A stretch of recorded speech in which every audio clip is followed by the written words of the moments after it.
What's going on, everyone? It's time for another creature feature film review. And if you don't like spiders, you might not like this one. But today we're going to talk about the homage to uh, 50s B movies, Eight-Legged Freaks. Yep. It was released by Warner Brothers July 17th, 2002. It was written by Jesse Alexander, produced by Dean Devlin and Bruce Berman, and co-written and directed by Elroy Alkeem. Alkeem. Yeah. He also did Return of the Living Dead, Rave to the Grave, and Return of the Living Dead Necropolis, those sequels. Um, Without a Paddle, Nature's Calling, uh, The Nest, and Arc Atlantics. But yeah, this had a budget of $30 million, and it did moderately well when it came out. So yeah, Eight-Legged Freaks. Well, a small town is about on the brink of an infestation of some giant mutated uh, spiders that sort of like mumble and talk to themselves. And yeah, so it's up to this guy and this girl to protect the town. It's your typical B movie, big monster movie done in a B movie type of way, but with a bigger budget. Yeah, so this obviously went to theaters and stuff. And I remember when it came out, it was actually pretty neat. It's from the makers who did Independence Day and the Godzilla 1996 film. And yeah, so this is a whole pile of big spider infestation going on. They're mega size and stuff like that because there's this kid, him and his one buddy who's way too old to be a friend. So basically, he's a spider enthusiast and has this big spider. It gets out and it grows to a substantial size and quickly multiplies and becomes a big problem, and they get overrun by these massive spiders.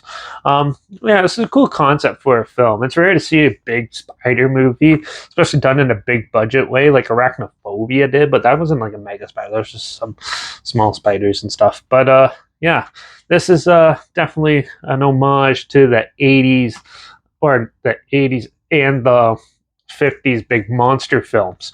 Yeah, so the CG still holds up somewhat with this. It's, you can definitely tell it was made in the early 2000s, but still, it has its good moments. It has some, still uses like quite a bit of practical stuff as well, and then it still looks good. It's action packed. There's a lot of good comedy mixed in with it, and overall, it's just a good popcorn monster movie flick. There's not much, like, most of the characters you don't really care about, and the story is very simplistic and doesn't go too in depth with most things. It just kind of there for thrilling and shocking value in that, which is like what most of us want to see in a monster movie, anyways.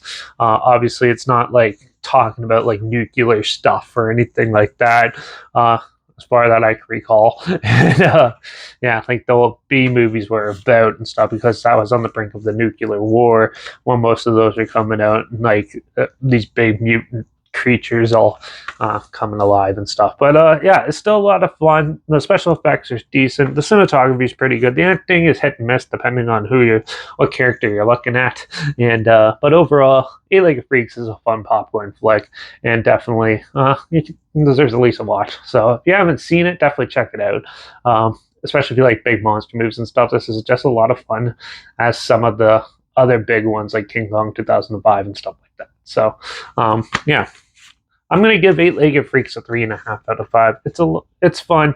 It's just not much stuff to take seriously. It's a good popcorn flick. So yeah, but if you want to check it out, I'll link the trailer down below so you can see it, or if you want to relive it, the trailer's down there. But also make sure you check out my Instagram. That's linked down below. That's where I always post. That's where I always post clips of films I'm reviewing in the future. All my stories. You have the film title hashtag, subject on the film hashtag, so you're aware of it.